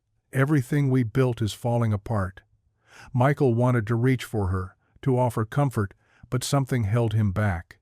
A nagging voice in his head whispered about Emily, about protecting his daughter from another potential heartbreak. "Show me the original data," he said instead, pulling up a chair. "There has to be a way to prove this wrong." Claire pulled out files and spreadsheets, explaining each detail with passionate intensity. The morning slipped away as they pored over weather patterns and statistical analyses. Michael found himself convinced of her innocence, but he could see how skillfully Hale had twisted the narrative. By lunchtime, Claire's phone wouldn't stop buzzing with calls from reporters. Local social media groups were flooding with speculation and accusations. Michael watched as she fielded another aggressive call, her professional demeanor cracking slightly with each defense she had to make. "I should go check on the shop," Michael said finally, standing up. "And Emily will be home from school soon." Claire nodded, not quite meeting his eyes. Of course. I understand. The drive to his auto repair shop was a blur of conflicting emotions. He believed Claire, every fiber of his being told him she was honest, but the memory of Emily's words at the lake, the best day since Mom, haunted him. His daughter had already lost one important female figure in her life. Could he risk letting her get more attached if everything was about to fall apart? At the shop, his regular customers whispered and gave him sidelong glances. Mrs. Henderson, who'd always been chatty during oil changes, was unusually quiet. The local news played on the small TV in the waiting area, and Michael's heart sank when Claire's face appeared on screen. She stood outside the weather station, surrounded by microphones. Her voice was steady, but Michael could see the slight tremor in her hands as she spoke. "These accusations are completely false," Claire declared. "Every piece of data we've presented has been verified and documented. The Pine Valley Weather Station serves this community with absolute integrity, and we will prove that." A reporter shouted, "Councilman Hale claims you have a history of manipulating data for personal gain. How do you respond?" The camera caught Claire's flinch before she recovered. "Councilman Hale's claims are unfounded and, frankly, politically motivated. I invite any independent expert to review our records. The truth will speak for itself." Michael watched as more aggressive questions followed. Claire handled each one with fierce dignity, but he could see the toll it was taking. Her shoulders were too straight, her chin lifted too high, signs of someone fighting to keep themselves together. When Emily texted to say she was home, Michael closed up the shop early. He found her in the living room, homework spread across the coffee table, the news still playing on TV. "Dad," she said as he walked in, "you know Ms. Donovan wouldn't lie, right? She's good at her job. She cares about helping people."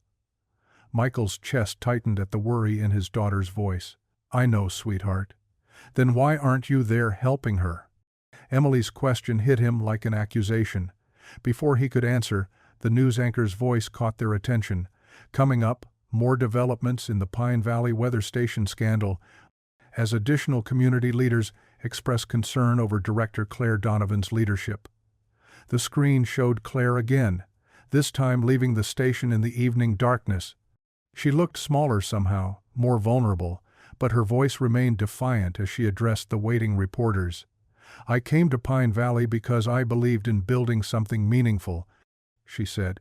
"A weather station that doesn't just predict storms but helps this community weather them together. I have never and would never betray that mission." A reporter called out, "But can you prove it?" The camera caught Claire's expression, a mix of determination and barely hidden hurt that made Michael's heart ache. "I shouldn't have to prove my integrity to people who don't want to see the truth." Michael clicked off the TV, unable to watch anymore. Emily stared at him, waiting for an answer to her earlier question, but he had none to give. The remote felt heavy in his hand as he set it down, his thoughts a storm of uncertainty. The silence in the room grew thick with unspoken words. Outside, a real storm was brewing, thunder rolling in the distance. Michael stood at the window, watching dark clouds gather, feeling as lost as he had in those first months after his wife's death. The morning after the scandal broke, Michael threw himself into work at his auto shop. He arrived earlier than usual, losing himself in the familiar rhythm of oil changes and tire rotations. The mechanical problems made sense. They had clear solutions. Unlike the mess at the weather station, his phone buzzed several times with texts from Claire. "Could use your perspective on these records. Town meeting tonight. Will you be there? Michael, please. I miss your support." He read each message but couldn't bring himself to respond. Every time he thought about replying, he pictured Emily's face if things went wrong, if Claire left town in disgrace, if his daughter had to watch another important person disappear from their lives. By the third day of silence, Claire stopped texting. Emily noticed the change immediately. She came to the shop after school, homework spread across his office desk like always, but her usual chatter was replaced by pointed questions. "Why haven't we been to the station?" she asked, not looking up from her math problems. Michael wiped his greasy hands on a shop rag. Been busy here, sweetie. Lots of cars need fixing. That's not the real reason. Emily's pencil scratched harder against the paper. Ms. Donovan needs our help, and you're hiding. I'm not hiding, Michael said, but the words felt hollow. I'm being careful. Sometimes adults have to make hard choices to protect. To protect me? Emily slammed her textbook shut. That's what you always say, but I don't need protection from Ms. Donovan. She needs protection from all these lies. Michael watched his daughter storm out of the office, her backpack clutched tight against her chest. The sight reminded him so much of her mother, that same fierce determination, that same intolerance for injustice, that it physically hurt. The local paper carried daily updates about the scandal. Michael read them all, each headline making his stomach twist. Weather station director faces growing scrutiny. Community leaders question station's future. Town council to review station's license. He drove past the station sometimes. Late at night, when he couldn't sleep, the lights were always on in Claire's office. Once, he saw her through the window, head in her hands, surrounded by stacks of papers. His fingers itched to turn into the parking lot, but he kept driving. At the grocery store he overheard whispered conversations. Always thought she was too good to be true. My brother-in-law knows someone at her old job in the city. Probably best if she just leaves town. Each rumor felt like a personal betrayal, because he knew they weren't true. He'd seen Claire's passion, her integrity, her genuine desire to help. But still, he stayed silent. One evening, a week into the scandal, Emily came home from school with red eyes. They're saying awful things about her online, she said, dropping onto the couch. Some people are sending her threatening messages. She tries to hide it, but I saw them on her computer screen when I stopped by. Michael's hands clenched. You went to the station? Someone has to support her, Emily shot back. She's all alone in those town meetings, Dad. Everyone's yelling and accusing, and she just stands there taking it, trying to explain the same things over and over. And you. She stood up, trembling. You're just letting it happen. Emily, it's complicated. No, it's not. You're scared. Just like you've been scared of everything since Mom died. Scared to make friends, scared to be happy, scared to help someone who needs you. Michael reached for her, but she backed away. I'm trying to protect our family. We're not even a real family anymore. Emily's voice cracked. We're just two people hiding from life. Mom would hate this. She'd hate seeing you turn your back on someone good just because you're afraid of getting hurt again. The mention of his late wife struck him like a physical blow. That's not fair. Neither is what you're doing to Ms. Donovan. Emily turned toward the stairs. You know what she told me today? She said she understands why you stopped coming around. Said sometimes people have to protect themselves, and she doesn't blame you. Emily's voice dripped with disappointment. She's defending you, Dad, even now. And you can't even answer her texts. Michael stood frozen as Emily ran upstairs. The slam of her bedroom door echoed through the house like a gunshot. Alone in the living room, he picked up his phone and opened Claire's last message from days ago. Her words blurred on the screen. I understand if you need to step back. Emily means the world to you, and I would never want to complicate your lives. Thank you for all you've done. Both of you made me feel like I belonged here, even if only for a little while. The cursor blinked in the empty reply field. Michael typed and deleted several responses, each attempt feeling inadequate. Finally, he set the phone down without sending anything. Outside, a light rain began to fall. He remembered that first day, sharing his umbrella with a stranger who'd quickly become so much more. Now he was letting her weather this storm alone. Emily's accusations rang in his ears.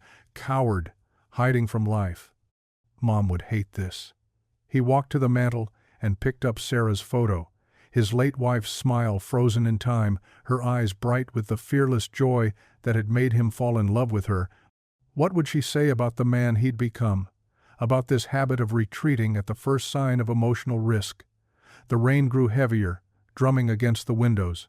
Somewhere across town, Claire was probably still at the station, fighting to save everything she'd built.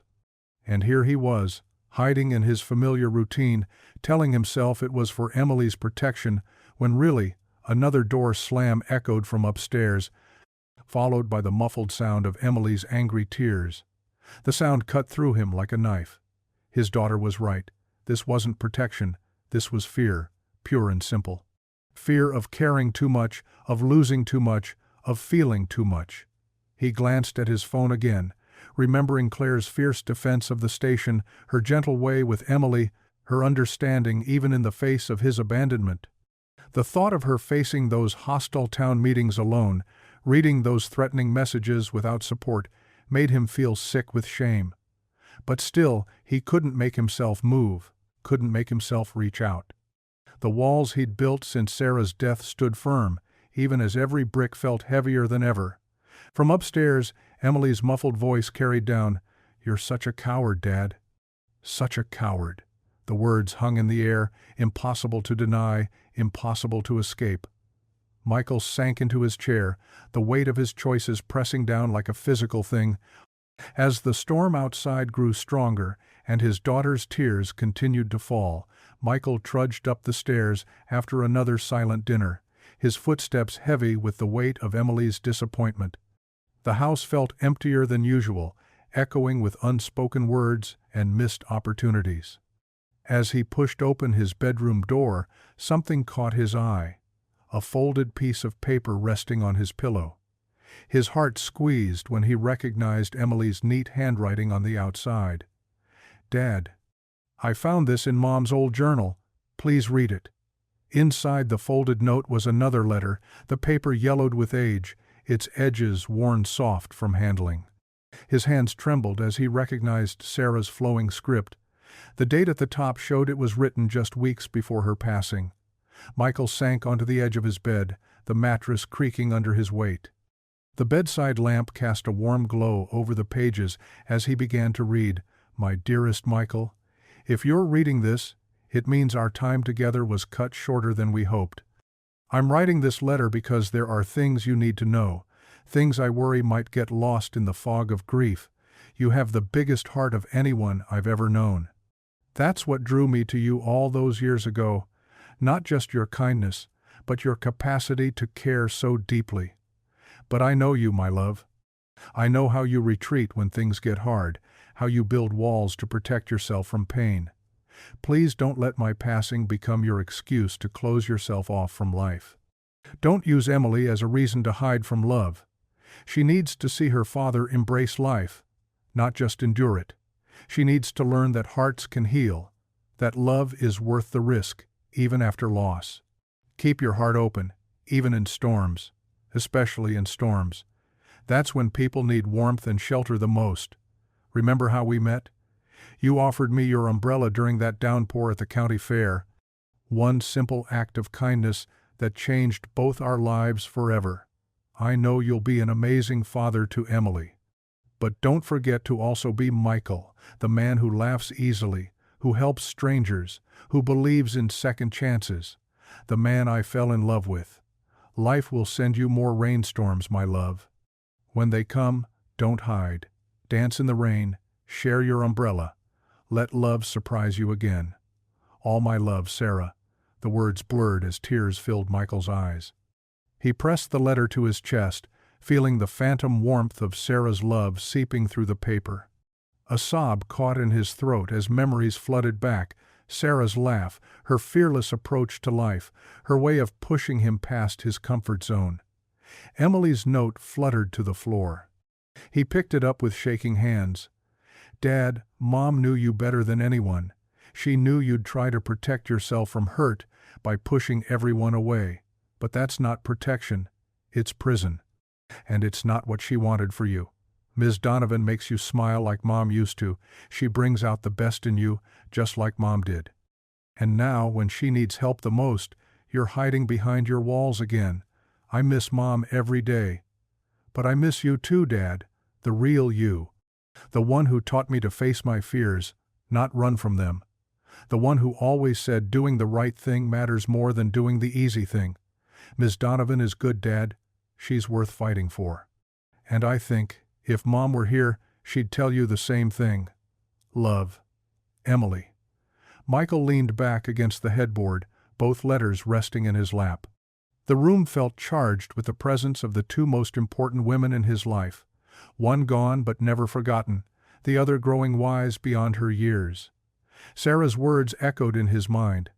Keep your heart open even in storms. Hadn't that been exactly how he met Claire, sharing an umbrella, offering shelter from the rain? The symmetry of it struck him like lightning, how the universe had handed him another chance at connection, and he'd let fear make him waste it. He thought of Claire, standing alone at those town meetings, defending her integrity against a storm of accusations. He'd offered her shelter once, but when the metaphorical storm hit, he'd pulled his umbrella away. The clock on his nightstand ticked past midnight as he sat there, holding these two pieces of paper that held such truth. Emily was right. He had been hiding, using her protection as an excuse to protect himself. Sarah was right. He was building walls instead of bridges. And Claire had been right to believe in him, even when he didn't believe in himself. He spread both letters on the bed, these messages from his past and present, pointing toward his future. Sarah's words about dancing in the rain, Emily's faith in his better nature. The image of Claire, fighting alone for her dreams, still defending him even after he'd abandoned her. Outside, a gentle rain began to fall, tapping against his window like a reminder. Michael picked up his phone, scrolling through weeks of unanswered messages from Claire. Each one showed her grace, her understanding, her refusal to blame him for his retreat. His thumb hovered over the keyboard as the rain grew stronger, the sound mixing with Sarah's words in his head. Keep your heart open, even in storms. The letters lay before him like a map, showing him the way out of his self-imposed exile. Emily's note, Sarah's wisdom, Claire's quiet strength, all of them believing in a version of himself he'd forgotten how to be. Michael sat there late into the night, the rain his only company, finally facing the truth about his choices. The time for hiding was over, the time for action had come. Morning sunlight filtered through the weather station windows, casting long shadows across empty boxes scattered around Claire's office. Michael stood in the doorway, his heart heavy as he watched her methodically wrapping weather instruments in bubble wrap. Her usually vibrant energy had dimmed, replaced by the mechanical movements of someone going through the motions. She didn't look up when he cleared his throat. "Claire?" Her hands stilled for a moment, then resumed packing. "Michael." Her voice was flat, carefully controlled. "I didn't expect to see you again." The distance between them felt like miles, though it was only a few steps. Michael crossed the room slowly, taking in the bare walls where educational posters had once hung, the empty shelves that used to hold books and equipment. Each barren space felt like an accusation. "I'm sorry," he said softly. "I was wrong. So wrong." Claire carefully set down the barometer she'd been wrapping. Her hands trembled slightly as she smoothed a piece of tape. "You don't need to apologize. You were protecting Emily. I understand." "No." Michael's voice grew stronger. "I wasn't protecting Emily. I was protecting myself." "There's a difference." Finally, Claire looked up. Her eyes were tired, but a spark of something, curiosity, maybe hope, flickered in their depths. "What changed?" Michael pulled out Sarah's letter from his jacket pocket. "Emily found this. It's from my late wife." He held it out to Claire, who took it hesitantly. "Read it, please." As Claire's eyes moved across the page, Michael watched her expression soften. A tear slipped down her cheek, which she quickly wiped away. When she finished, she handed the letter back with gentle reverence. "She sounds like she was an amazing woman," Claire said quietly. "She was." Michael carefully tucked the letter away. "And she was right about everything. About me hiding, about using Emily as an excuse, about keeping my heart open during storms." He gestured at the half-packed office. "This is a storm, Claire, and instead of helping you weather it, I ran for cover. It's too late." Claire whispered, turning back to her packing. The council meets tomorrow to vote on the closure. Councilman Hale has convinced everyone I falsified data to get grant money. My reputation is ruined. No, Michael stepped forward, placing his hand over hers to still her movements. It's not too late. Emily and I spent all night going through public records online. There's something off about Hale's numbers. Claire's eyes widened. What do you mean? Emily, Michael called over his shoulder. His daughter appeared in the doorway, carrying her laptop and a stack of printouts. Her face was determined as she spread the papers across Claire's desk. Look at these weather records from last year, Emily said, pointing to highlighted sections. The ones Councilman Hale used to show you were exaggerating severe weather risks. They don't match the official National Weather Service data. Claire leaned forward, her professional interest sparked. These timestamps, they're different. Exactly. Michael pulled out more papers. And we found something else. The grant application Hale claims you falsified? The submission date doesn't match up with when you started working here. It was filed 3 months before you arrived. Color returned to Claire's cheeks as she pored over the evidence. This proves I couldn't have falsified the application, but who? We dug deeper, Emily continued, pulling up documents on her laptop. Guess who was temporary station director during that time? Hale's nephew, Michael finished. Who mysteriously transferred to a cushy job in the city right after you were hired. Claire sank into her chair, the implications sinking in. Hale wasn't just trying to close the station. He was covering up his own family's fraud by discrediting me. And we can prove it. Michael's voice was firm. But we need to move fast. The council meets at noon tomorrow. Claire looked around at her half-packed office, then at Michael and Emily's eager faces. Hope warred with caution in her expression. Why are you doing this, after everything? Because it's right, Emily said simply. Because you deserve better than what this town's given you, Michael added. Because you make this place better, make us better. He met her eyes steadily. Because I was a coward, and I'm done being afraid. Claire stood slowly, squaring her shoulders. The defeated slump was gone, replaced by the fierce determination Michael remembered from their first meetings. She surveyed the boxes and bubble wrap scattered around her office. Well, she said, a smile tugging at her lips, I guess I better unpack. Michael reached for her hand, clasping it firmly in his. The touch sent warmth spreading through his chest, chasing away the last traces of fear. We're not giving up, he said firmly. Not now. Dawn broke over the weather station as Michael, Claire, and Emily huddled around the conference table, surrounded by stacks of documents and steaming coffee cups. The morning light cast long shadows across their determined faces as they organized their evidence against Councilman Hale. These timestamps are our smoking gun, Michael said, sliding a highlighted document toward Claire. Dark circles under his eyes betrayed his sleepless night, but his voice was steady. They prove the fraudulent application was submitted months before you arrived. Claire nodded, her fingers tracing the dates. And these weather records? She held up another stack of papers, each page marked with Emily's neat annotations. All cross-referenced with the National Weather Service database, Emily confirmed, typing rapidly on her laptop. Hale's nephew altered the data to inflate the grant requirements. It's right here in black and white. Michael watched Claire sort the evidence into clear plastic folders, her hands trembling slightly despite her composed expression. He reached across the table and squeezed her fingers. Hey, you've got this. She met his eyes, managing a small smile. I know. It's just. What if it's not enough? What if they don't want to hear the truth? Then we'll make them hear it, Emily declared, jumping up from her chair. She grabbed her phone and started scrolling through contacts. I'm calling everyone I know who believes in what we're doing here. Mrs. Peterson, from the elementary school. Mr. Jenkins, whose farm you helped prepare for that hailstorm. She pressed the phone to her ear, pacing with nervous energy. Michael and Claire shared a grateful look as Emily's voice drifted from the hallway, rallying support one call at a time.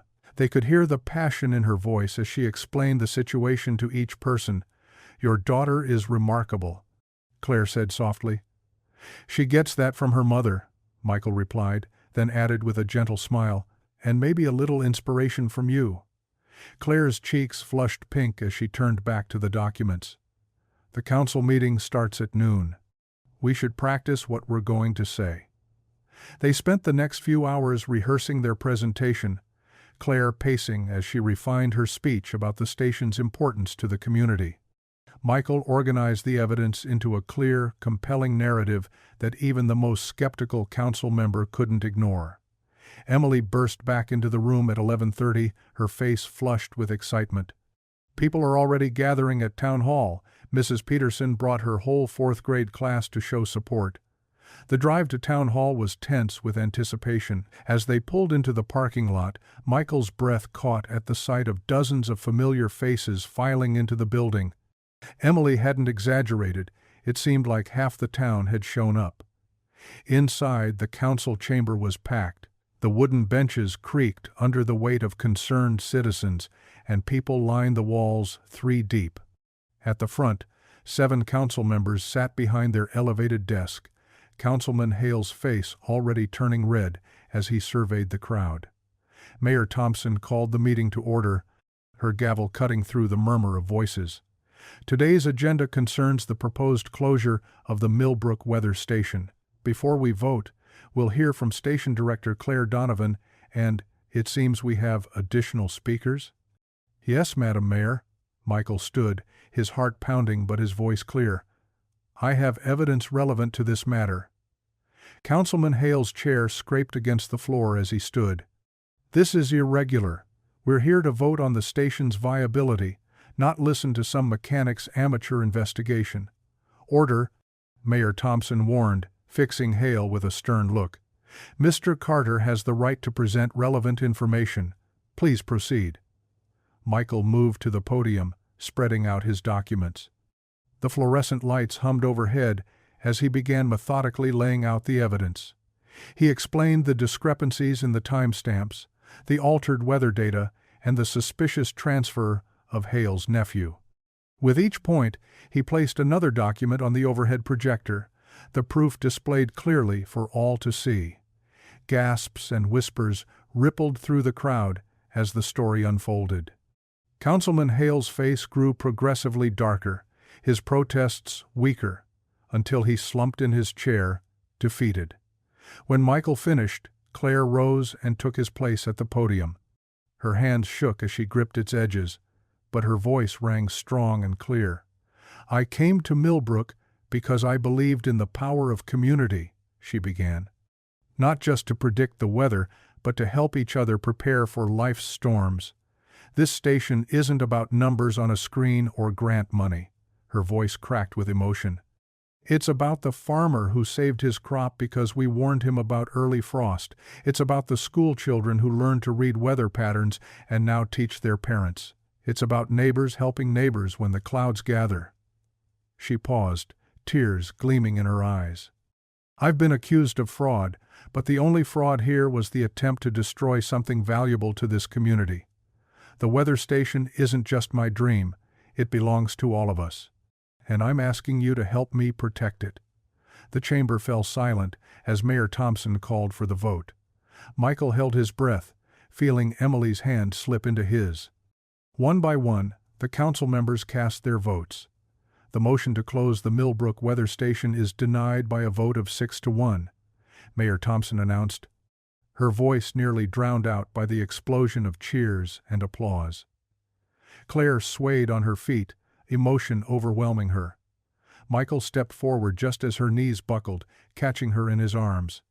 She buried her face against his chest, her shoulders shaking with relief as the applause thundered around them. "You did it," he whispered into her hair. "You did it."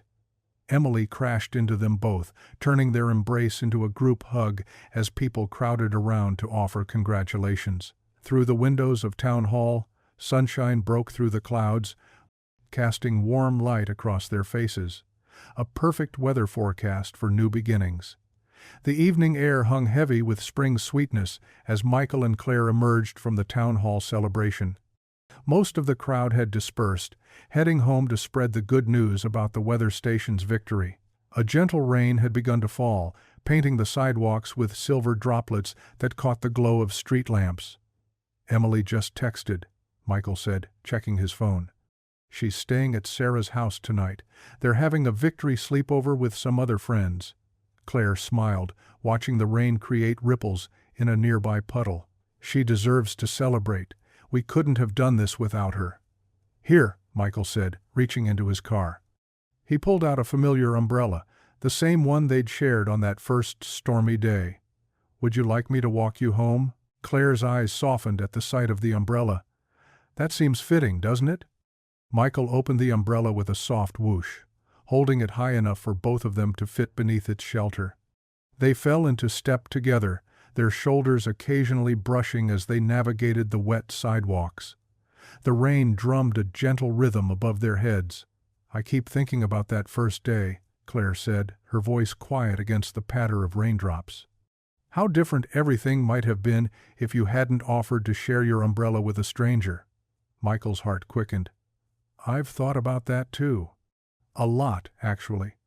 They passed the darkened storefronts of Main Street, their reflections ghosting across rain-streaked windows. Claire's hand brushed against Michael's, sending a current of warmth through his arm. "You know," Michael began, then hesitated. The words he'd been holding back for months pressed against his chest, demanding to be spoken. He stopped walking, turning to face her under the umbrella's protective dome. Rain curtained down around them, creating a private world of their own. "Claire, he swallowed hard, gathering his courage. "That day wasn't just about sharing an umbrella. From the moment you laughed about needing a captain's license to wade through the floods, something changed for me. I felt alive again. In a way I hadn't since Sarah passed." Claire's breath caught, her eyes wide and luminous in the dim light. "Michael, please let me finish," he said softly. "These past months, watching you fight for the station, seeing how you've connected with Emily, how you've brought this whole community together, I've been falling for you, Claire. Little by little, storm by storm." A tear slipped down Claire's cheek, mingling with the rain that misted around them. "I've been falling for you too," she whispered. "Your kindness, your strength, the way you protected Emily. And then, when you came back to fight for the station, for me," her voice trembled. "I've never met anyone like you." Michael reached up, gently brushing away another tear from her cheek with his thumb. The umbrella tilted slightly, sending a cascade of droplets around them, but neither noticed. They were lost in each other's gaze, years of loneliness and fear dissolving in the rain. "I was so scared," Michael admitted, "of opening my heart again, of risking pain. But Emily found this letter from Sarah, and it said to keep my heart open even in storms. And she was right. Sarah was right. Because the storms brought me to you." Claire's hand found his free one, their fingers intertwining. "I was scared too," she confessed. "Leaving my career in the city, starting over here, I thought I was just running away, but maybe I was running toward something instead. Toward this moment. Toward you." Michael lowered his head slowly, giving Claire time to pull away if she wanted. Instead, she lifted her face to meet his. Their lips met in a tender kiss, sweet and gentle as the spring rain around them. The umbrella tilted further as Michael's arm wrapped around Claire's waist, drawing her closer. When they finally parted, both were breathing unevenly, smiling through happy tears. The rain had soaked their shoulders, but neither cared. They stood forehead to forehead, sharing the same breath, the same moment of perfect understanding. "We should probably get you home," Michael murmured after a long moment, "before we both catch cold." Claire laughed softly, the sound warming his heart. "The weather station director? Caught in the rain? That would be embarrassing." They began walking again, but this time hand in hand, their fingers woven together as naturally as if they'd been doing this for years. They splashed through puddles like children, grinning at each other's playfulness. The streets were quiet except for the gentle percussion of rain and their occasional laughter. They took the long way to Claire's house, neither wanting the walk to end. Every few steps, they'd steal glances at each other, trading shy smiles that held years of hope and new beginnings. As they approached Claire's front porch, the rain began to ease, as if nature itself was offering its blessing. Streetlights caught the remaining droplets, turning them to diamonds in the night air. Their footsteps slowed, each step measured and precious. "Remember when you said the weather station was about helping people weather life's storms together?" Michael asked, squeezing her hand gently. Claire nodded, her eyes shining. "I meant every word." "Well," he said, stopping at the bottom of her porch steps, "I think I finally understand what you meant, because I don't want to weather any more storms alone. I want to face them with you." Claire's answer was another kiss, softer than the first but filled with promise. The umbrella dropped forgotten to their feet as Michael pulled her close, their arms wrapping around each other as the last drops of rain fell around them. When they separated, both were smiling so broadly their cheeks hurt. Michael retrieved the umbrella, shaking off the water as Claire climbed her porch steps. She turned back, framed in the warm light from her window. "Thank you for walking me home," she said softly. "Thank you for giving me a reason to," he replied. They shared one more lingering look before Claire disappeared inside. Michael stood for a moment, rain dripping from his coat, his heart fuller than it had been in years. Then he turned and began his walk home, splashing through puddles without a care in the world. The storm that had once seemed so threatening had become a gentle spring rain, washing away the past and nourishing new growth, new love, new possibilities. The weather station hummed with activity on a bright Tuesday morning, 6 weeks after the council's decisive vote. Through the front windows, sunlight streamed across newly painted walls, decorated with colorful meteorological charts. A group of third-graders pressed their faces against the glass of the observation room, watching in awe as Claire demonstrated how to track storm patterns on the upgraded radar system. Michael leaned against the doorframe, a contented smile playing across his face as he watched Claire work her magic. She had a way of making complex weather patterns sound like the most fascinating stories, and the children hung on her every word. Her hands moved animatedly as she explained how different cloud formations could predict incoming weather. "And that's why we call those clouds nature's crystal ball," Claire concluded, drawing delighted giggles from her young audience. Emily, now a regular fixture at the station, moved between the children with a box of cloud-spotting guides she'd helped design. Her face glowed with pride as she handed out the colorful pamphlets. "Remember to mark down what you see in your weather journals," she reminded them, sounding so much like Claire that Michael's heart swelled. Older. The station had transformed in the weeks since their victory. Fresh paint covered the walls, new equipment hummed efficiently, and most importantly, a steady stream of visitors filled the once quiet halls. Local schools had made the station a regular field trip destination, and community volunteers dropped by daily to help with various projects. "All right, everyone," their teacher called. "Time to thank Ms. Donovan and head back to the bus." The children groaned in disappointment but dutifully lined up, each one stopping to thank Claire with enthusiasm that made her beam.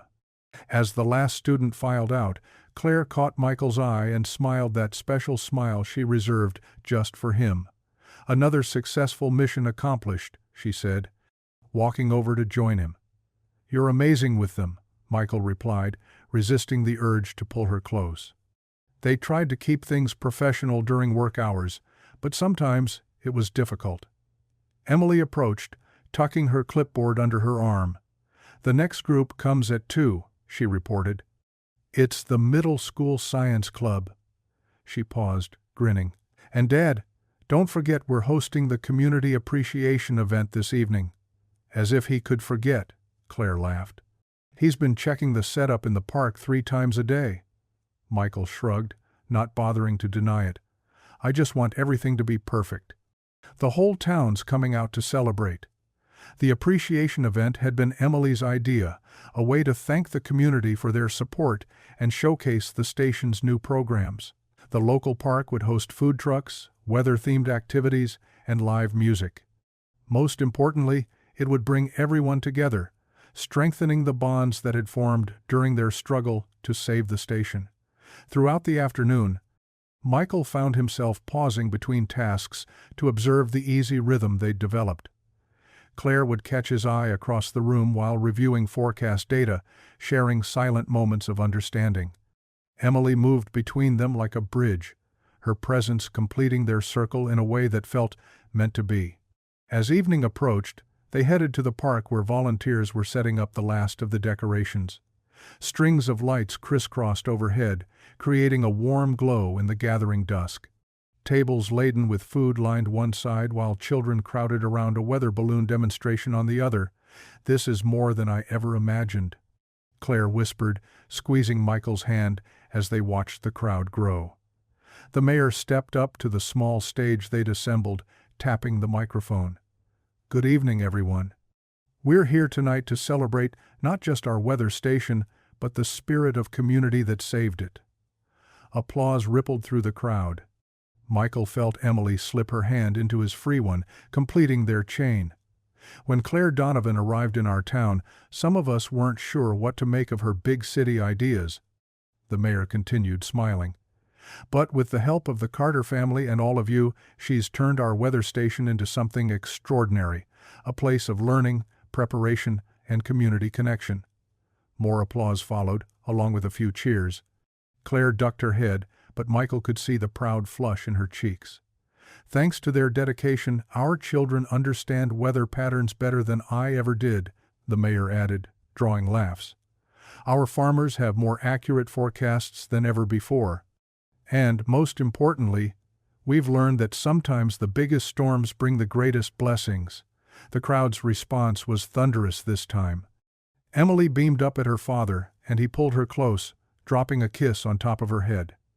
As the formal presentation ended and people spread out to enjoy the food and activities, well-wishers approached their little family continuously.